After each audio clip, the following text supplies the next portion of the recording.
At the outset, ladies and gentlemen, I acknowledge the Consumer Council of Fiji for hosting World Consumer Rights Day every year.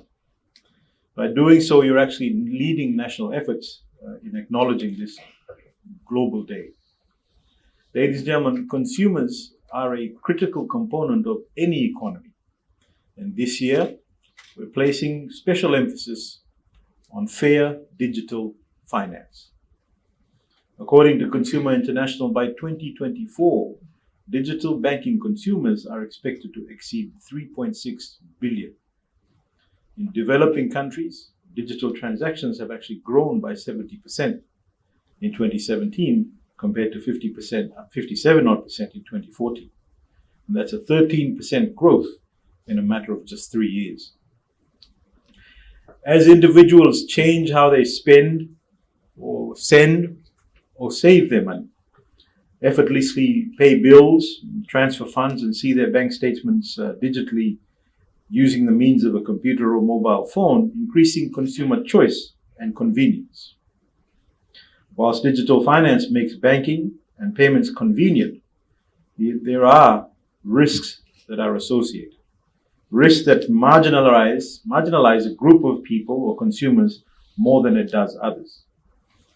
Digital finance, ladies and gentlemen, can increase the likelihood of the most vulnerable being left behind or face fraud.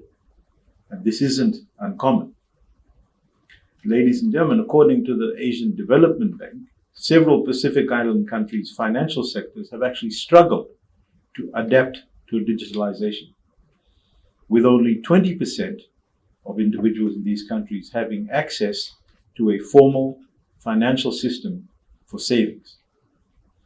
In developing nations such as ours, the expansion of digital financial services has given Fijians, particularly those with traditionally no access to a bank account, access to financial services for the first time.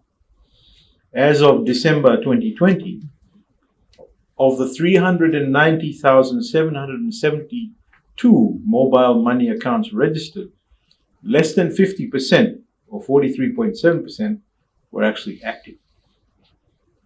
But with technology evolving expeditiously, consumers are still challenged in getting access to digital financial services squarely. What drives this concern is the possibility that mobile banking and the associated technology is outpacing consumer protection procedures within financial services.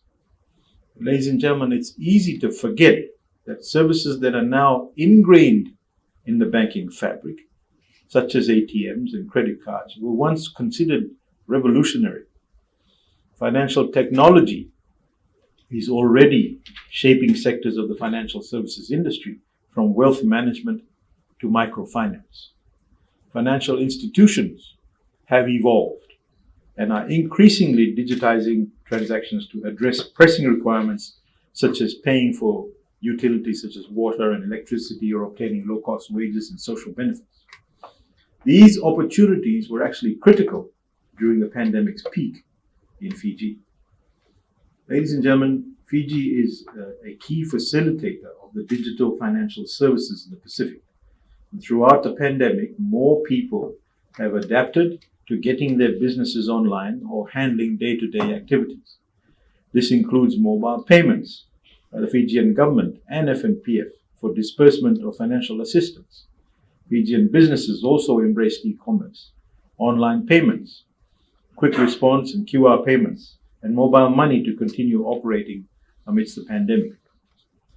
Remittances through mobile money platforms in 2020 recorded a threefold increase to approximately $82.1 million compared to 2019.